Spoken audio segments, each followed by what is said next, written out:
Welcome to day 7 of 10 days no spending challenge. Mag-umpisa muna tayo maglaga ng kapeng barako galing Pinas. Medyo challenging ang araw na to kasi meron kaming 3 appointment na kailangan puntahan para sa mga bata at sa amin. At dahil 8:15 kailangan nasa sasakyan na kami, imposible na makapag-breakfast. Kaya gabi pa lang, nag-prepare na ako ng egg sandwich at snacks ng mga kids. Tapos eto, maghahanda na rin ako ng almusal na pwede namin kainin sa daan just in case. Everything bagel lang with egg and avocado, tapos mayonnaise and cream cheese. Challenging tong day na to kasi sobrang dali lang mag-drive-thru para mag-pick up ng breakfast. Lalo na pag nagmamadali ka. So that's why I made a conscious effort na paghandaan to. Leftover mac and cheese nga pala yan.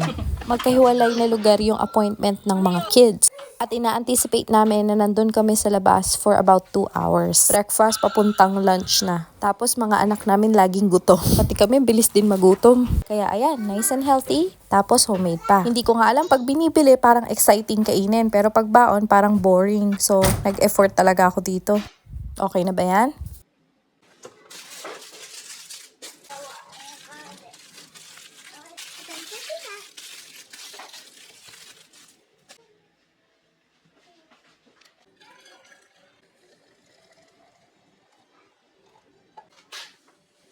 At dahil maaga kaming nag-prepare, on time kaming aalis. See you tomorrow for day 8. Don't forget to follow. Thank you!